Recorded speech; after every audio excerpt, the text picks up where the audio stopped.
नमस्कार, मी प्रियंका. माझ्या चॅनलवरती सर्वांचे मनपूर्वक स्वागत करते. तर आंब्याचा सीझन हा संपत आलेला आहे. तरीही आणखीन थोडासा आंबा शिल्लक आहे. तर याचाच फायदा घेत आज मी आंबा मोदक बनवलेले आहेत. याचं कारण असं की येत्या 2 दिवसामध्ये अंगारकी चतुर्थी येत आहे. तर गणपती बाप्पाला मोदक हा खूप प्रिय आहे. तर त्यासाठीच आज मी इथं आंब्याचा वापर करून आंबा मोदक बनवलेले आहेत. आंबा आणखीन बाजारामध्ये आहे, तोपर्यंत आपण अशाच आणखीन रेसिपीज आपण ट्राय करूयात. त्यासाठी आज मी गणपती बाप्पासाठी आंबा मोदक बनवलेला आहे. बनवायची प्रोसेस खूप सोपी आहे.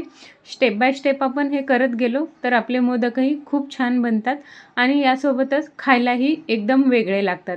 तर नॉर्मल खोबऱ्याचे आणि गुळाचे मोदक तर आपण हमेशाच बनवतो, पण आंब्याचा सीझन आहे तोपर्यंत आपण आंबा भरपूर खाल्ला पाहिजे, कारण तो नंतर मिळत नाही. त्यासाठी आज मी इथं आंब्याचा वापर करून मोदक बनवलेले आहे. तर पाहू शकता तुम्ही, बाहेरूनही याचं जे कवच असतं तेही खूप छान झालेलं आहे.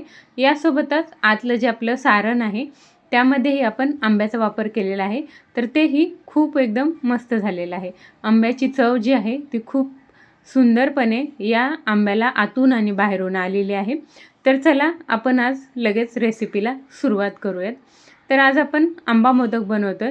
तर त्यासाठी आपल्याला सर्वप्रथम आंबा पाहिजे. तर तुमच्याकडे कुठलाही जातीचा आंबा अवेलेबल असेल त्या आंब्याचा तुम्ही इथं वापर करू शकता. तर मी इथं 2 आंबे वापरलेले आहेत. हे हापूस आंबे आहेत. तुमच्याकडे जे असतील ते तुम्ही वापरा. तर इथं मी आंब्याचा गर जो आहे तो वेगळा काढून घेतलेला आहे. यासोबतच ड्रायफ्रूट्स घेतलेले आहेत. ओला नारळ किंवा ओलं खोबरं पाहिजे आपल्याला. तर हे जे आहे ते साल आणि कोय निघते आंब्याची, त्याला मी 1 वाटीभर पाणी टाकून धुवून घेतलेलं आहे आणि अर्धी वाटी साखर घेतलेली आहे. हा 2 आंब्याचा गर आहे बाजूला काढून घेतलेला आणि यासोबतच 2 वाट्या मी तांदळाचं पीठ घेतलेलं आहे. तर या वाटीने मी हे पीठ मोजलेलं आहे. तुम्हाला किती आवश्यकता असेल त्यानुसार तुम्ही हे पीठ घेऊ शकता. तर चला लगेच आपण सर्वप्रथम जे आपलं पीठ आहे ते वाफवून घेऊयात मोदकसाठी. तर मी इथं थोडंसं पाणी घातलं आहे पातेल्यात, सुरुवातीला जळू नये आपलं पातेलं यासाठी फक्त. आणि हे जे कोय आणि साल धुतलेलं पाणी होतं ते माझं 1 वाटी भरून झालेलं आहे. तर इथं आपण 2 वाट्या तांदळाचं पीठ घेतलेलं आहे, त्यासाठी आपल्याला 2 वाट्या पाणी ठेवायचं असतं. तर आज आपण आंब्याचा वापर केलेला आहे, तर त्यासाठी इथं हे माझं 1 वाटी घालून झालेलं आहे. तर दुसरी वाटी जी आहे तर त्यामध्ये मी म्हणजे 70% आंब्याचा रस घेतलेला आहे आणि वरचं जे शिल्लक राहिलेला होता भाग माझ्या वाटीचा तेवढं मी पाणी घातलेलं आहे. कारण अगोदरची जी मी 1 वाटी घातली त्यामध्येही आंब्याचा प्रमाण जे होतं ते होतं. म्हणजे आपल्याला काय करायचं आहे, 1 वाटी पाणी घ्यायचं आहे आणि 1 वाटी आंब्याचा रस घ्यायचा आहे, अशा प्रमाणामध्ये घ्यायचे. आणि थोडंसं पाणी मी इथं घातलेलं आहे आणखीन वरतून, कारण वाफेनेही पाणी कमी होतं किंवा भांड्याला लागतं, चमच्याला लागतं, त्यामध्येही पाण्याचं प्रमाण कमी होतं. तर कधीही एक लक्षात ठेवायचं आहे की थोडंसं पाणी वरती आपल्याला अर्धी वाटीपेक्षा थोडं कमी जरूर घालायचं आहे, कारण पाणी आपलं हे उकळतं त्यावेळेलाही वाफेमध्ये आपलं पाणी थोडंफार तरी कमी होतं. तर त्या पाण्याला आपल्याला उकळी आणायचे. तर तत्पूर्वी यामध्ये मी 2 छोटे चमचे तूप घातलेलं आहे. यासोबतच आपल्याला यामध्ये चिमूटभर साखर आणि चिमूटभर मीठ घालायचं आहे. या वस्तू तुम्ही आंब्याची जी आपण मोदकाची जी आपण पारी बनवतो त्यामध्ये जरूर घालायचं आहे. साखरेने आणि मिठाने बाहेरची जी आपली पारी असते त्याला खूप छान चव येते, म्हणून कधीही यामध्ये साखर मीठ दोन्हीही घालायचे आणि तूपही घाला. त्यामुळे आपली पारी जी आहे ती हवेनी नंतर कडक होत नाही, सॉफ्ट राहण्यासाठी मदत होते. तर इथं पाहू शकता आपलं हे जे आंब्याचा रस आहे आणि पाणी आहे ते हळूहळू आता उकळायला लागलेलं आहे. तर यामध्ये मी थोडीशी हळद पावडर घातलेली आहे, कारण माझ्याकडचं केशर जे आहे ते संपलेलं आहे, त्यासाठी पर्याय म्हणून मी इथं हळद पावडर घातलेली आहे. तर गॅसची फ्लेम मी एकदम लो केलेली आहे आणि हे जे तांदळाचं पीठ आहे आपलं ते सर्व आपल्याला एकदाच अशा पद्धतीने घालून घ्यायचं आहे. थोडं थोडं घालत बसायचं नाही, एकदम घालून घ्यायचे आणि व्यवस्थित असं हे आपल्याला हळूवारपणे मिक्स करायचे. मिक्स करते वेळेला काळजी घ्यायची की यामध्ये आपल्या गुठळ्या बनू नयेत. अशा तर बनत नाहीत, पण व्यवस्थितपणे मिक्स केलं तर नाहीत बनत. तर थोडीशी काळजी घ्यायची आहे फक्त. आणि अशा पद्धतीने हे 1-2 मिनिट आपल्याला हे पीठ जे आहे ते सर्व अशा पद्धतीने मिक्स करत जायचे, कारण यामध्ये पाण्याचं प्रमाण जे असतं ते कमी असतं, त्यामुळे पीठ मिक्स व्हायला थोडासा वेळ लागतो. त्यासाठी इथं आपल्याला व्यवस्थितपणे अशा पद्धतीने मिक्स करून घ्यायचं आहे. शक्य तेवढं लाकडाच्या चमच्याचा वापर करायचा आहे, नसेल तर आपलं स्टीलचं उलतानं असतं तेही आपण वापरू शकतो. तर इथं पीठ जे आहे ते व्यवस्थित असं मिक्स झालेलं आहे. खूप जास्त आपल्याला या पिठाला शिजवायचं नसतं, फक्त अशा पद्धतीने वाफवून घ्यायचं असतं एक वेळेला. म्हणजे उकळत्या पाण्यामध्ये हे घातलं की त्याला एक वाफ आल्यासारखं होतं. तर यावरती झाकण ठेवायचं आहे आणि गॅस बंद करायचा आहे. फक्त एक 5 ते 7 मिनिट हे झाकण आपल्याला यावरून काढायचं नाही आहे. तर हे मी बाजूला ठेवलं आहे आणि आता आपण जे आपलं आंब्याचं सारण आहे ते बनवून घेऊया, जे आपल्याला मोदकाच्या आतमध्ये भरायचं आहे. तर त्यासाठी इथं मी 2 चमचे तूप घातलेलं आहे कढईमध्ये. यामध्ये मी ड्रायफ्रूट्स घातलेले आहेत. त्यामध्ये मी थोडीशी खसखस, काजू आणि बदाम हे व्यवस्थित कापून घेतले आहेत. खूप मोठे मोठे ठेवू नका, यामुळे आपला जो मोदक आहे तो तुटू शकतो भरते वेळेला. म्हणून बारीक काप करून घ्यायचेत, किंवा नाही घातलं तरीही हरकत नाही. पण खसखस तर आपण नॉर्मली साध्या मोदकामध्येही घालतो, तर जरूर घाला. तर इथं आपले ड्रायफ्रूट्स जे आहेत ते हलकेसे आपल्याला भाजून घ्यायचे आहेत व्यवस्थित. म्हणजे थोडासा याचा कच्चेपणा गेला पाहिजे अशा पद्धतीने. खूप लालही आपल्याला हे करायचं नाही आहे. आणि त्यामध्ये जे आपला किसलेला नारळ आहे, किंवा खोवलेला बोलतात आमच्या इकडे, तर जो नारळ आहे तो यामध्ये घालून घ्यायचा आहे आणि हलकासा फक्त मिक्स करायचा आहे. तर आज आपण आंबा मोदक बनवतोय. तर इथं जो आपला शिल्लक राहिलेला आंब्याचा रस होता, गर काढलेला आहे, यामध्ये पाणी एक थेंबही घातलेलं नाही, तो घालायचा आहे. आणि मी इथं अर्धी वाटी साखर घेतले. तुमच्या आवडीनुसार तुम्ही कमी जास्त करू शकता, किंवा तुमचा आंबा जर आंबट असेल तर साखरेचं प्रमाण थोडंसं जास्त घ्या, किंवा यामध्ये तुम्ही गुळही वापरू शकता. गुळानेही मोदक जे आहेत ते छान होतात. पण साखरेने आंब्याचा कलर जो आहे तो तसाच्या तसा राहतो, त्यासाठी मी इथं साखर वापरलेली आहे. गुळाने हलकासा तो काळपट होतो, म्हणून फक्त मी इथं साखर वापरलेली आहे. तर हे व्यवस्थित आपल्याला मिक्स करून घ्यायचं आहे. यामध्ये आपण खोबरं, आंब्याचा जो गर होता तो घातलाय आणि साखर घातले. हे आपल्याला 2 मिनिट अशा पद्धतीने शिजू द्यायचे. फक्त यामध्ये साखर व्यवस्थित मेल्ट झाली, आंब्याचा कच्चेपणा जाऊन हे आपलं सारण जे आहे ते व्यवस्थित अशा पद्धतीने ड्राय झालं की हे आपल्याला गॅसवरून उतरून खाली ठेवून हे व्यवस्थित आपल्याला थंड होऊ द्यायचं आहे. गरम गरम आपल्याला मोदकामध्ये भरायचं नाही आहे, त्यामुळे आपला मोदक जो आहे तो फुटू शकतो. तर हे आपल्याला व्यवस्थित थंड व्हायला ठेवायचं आहे. जोपर्यंत आपलं सारण थंड होतं आहे तोपर्यंत आपण आपलं पीठ चेक करूयात. तर इथे पाहू शकता पिठातून मस्त अशा वाफा येतात. एक 5 मिनिट तरी लागले मला सारण बनवायला. तोपर्यंत हे जे आपलं पीठ आहे ते व्यवस्थित असं स्टीम झालेलं आहे, छान ह्याला वाफ आलेली आहे. तर एक वेळेला अशा पद्धतीने फक्त मिक्स करून घ्यायचं आहे. आणि आता याला आपल्याला एका मोठ्या पसरट भांड्यामध्ये काढून घ्यायचं आहे, कारण याला आता आपल्याला भरपूर व्यवस्थित असं मळावं लागतं.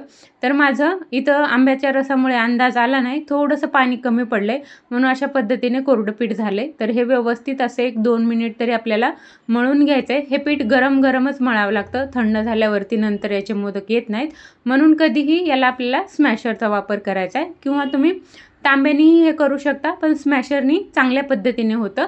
म्हणून हे अशा पद्धतीने स्मॅशरने अगोदर व्यवस्थित असं स्मॅश करून घ्यायचं आहे किंवा मळून घ्यायचं आहे, आणि त्यानंतर अशा पद्धतीने हाताने आपल्याला हे मळायचं आहे. हलकंसं तोपर्यंत थंड होतं, हाताने आपण हे व्यवस्थित मळू शकतो नंतर. तर तुम्ही पाहू शकता इथं मी थोडंसं पाणी घातलं आहे यामध्ये. तर आवश्यकतेनुसार तुम्हीही यामध्ये अशा पद्धतीने पाणी घालू शकता, काही हरकत होत नाही, मोदक एकदम व्यवस्थित होतात.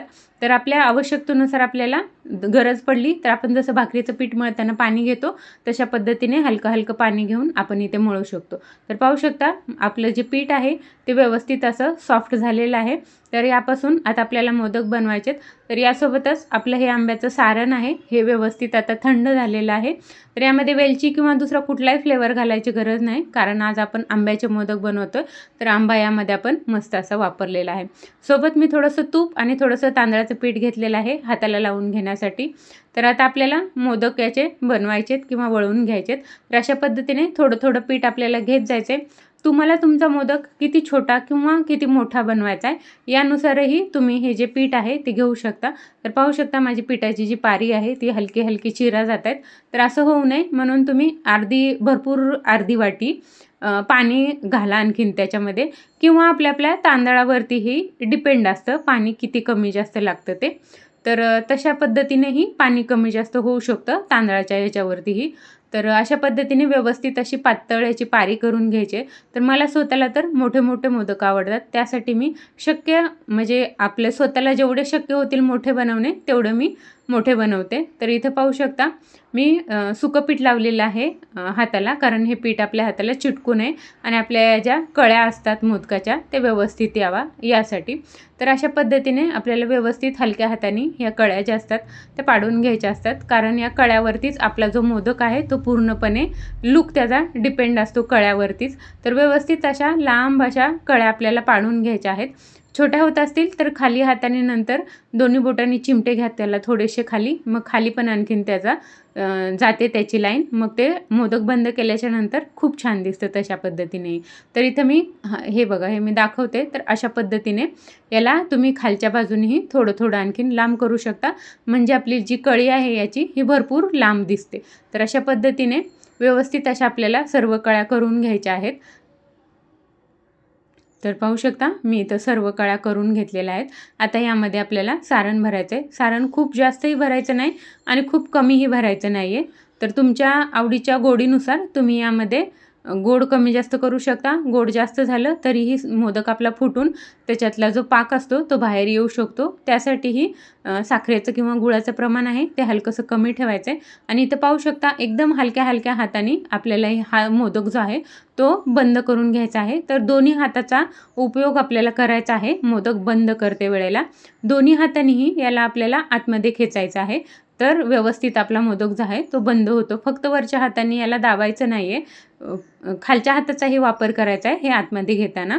आणि शेवटीला अशा पद्धतीने बंद करून घ्यायचे. तर व्यवस्थित मस्त असा आपला हा मोदक जो आहे तो तयार झालेला आहे. तर अशा पद्धतीनेच आपल्याला सर्व मोदक जे आहेत ते करून घ्यायचे आहेत. तर पाहू शकता तुम्ही किती मस्त असे आपले पिवळे सुटूक मोदक तयार होत आहेत. केशरचाही खूप छान कलर येतो यामध्ये, पण मी तर एकदम किंचित अशी हळद पावडर टाकलेली आहे कदाचित त्यामुळे, आणि आंब्याचा कलरही खूप छान उठून येतो. तर मस्त अशी आपल्या हे मोदक जे आहेत ते व्यवस्थित असे आपल्याला बनवून घ्यायचे आहेत. पाण्याचं प्रमाण हे व्यवस्थित झालं आपलं फक्त, की आपले मोदक नंतर जेव्हा आपण वाफवतो त्यावेळेला तुटत नाही आहेत. तर पीठ फक्त आपल्याला व्यवस्थित असं वाफवून घ्यायचं आहे सुरुवातीच्या वेळेला. पाण्याला व्यवस्थित उकळी फुटू द्यायचे, गॅस कमी करायचा आहे आणि त्यानंतरच आपलं पीठ आपल्याला यामध्ये घालायचं आहे. पाण्याला उकळी न येता अगोदरच घातलं तर आपला मोदक जो आहे तो व्यवस्थित बनत नाही. तर पाहू शकता अशा पद्धतीने आपल्याला हा जो मोदक आहे तो बनवून घ्यायचा आहे. आणि शेवटीला जर आपल्या कळ्या या व्यवस्थित बंद होत नसतील तर अशा पद्धतीने हाताने आपल्याला याला हलका हलका शेप द्यायचा आहे. एका साईडला या कळ्या आपल्याला थोड्याशा वाकड्या करून घ्यायच्या आहेत, म्हणजे त्या एकावर एक अशा व्यवस्थित बसतात. म्हणून इथं असं अर्धा बंद झाल्याच्या नंतर त्याला आपण हलकासा शेप देऊ शकतो.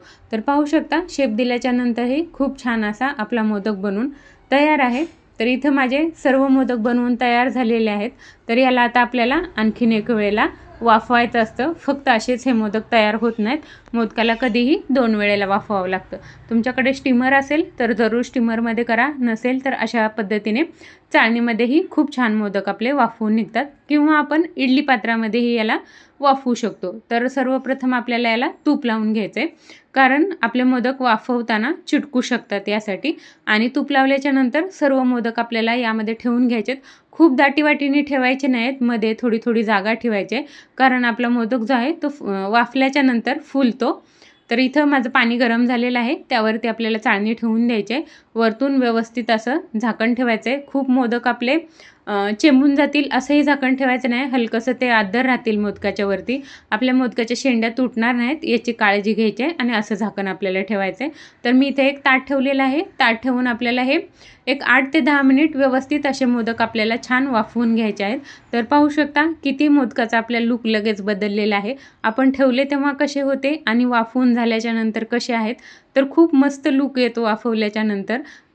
ठेवले आपण तेव्हा कसे असे एकजीव झालेले नव्हते. तर हे पीठ जे आहे ते किती मस्त आता वाफवून निघलेलं आहे, आणि त्यासोबत मोदकाचा कलर किंवा त्याचा जो देखावा आहे तोही खूप छान आणि सुंदर झालेला आहे.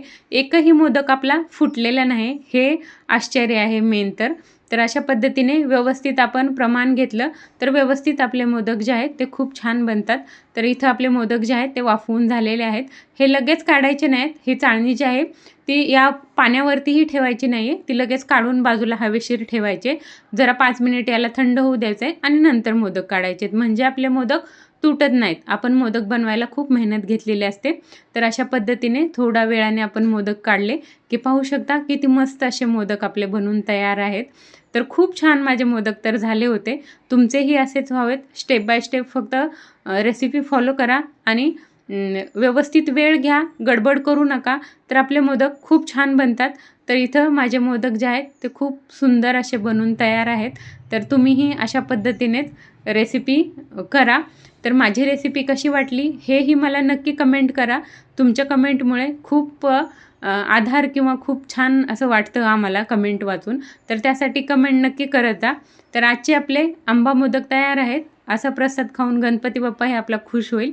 यासोबतच घरातली मंडळीही खुश होईल. तर रेसिपी कशी वाटली हे मला कमेंट नक्की करा. आवडली असेल तर प्लीज जाता जाता चॅनलला सबस्क्राईब करून जा. आणि आजचा व्हिडिओ पाहिल्याबद्दल धन्यवाद. आणि तुम्हीही हे मोदक नक्की एक वेळेला ट्राय करा. Thank you.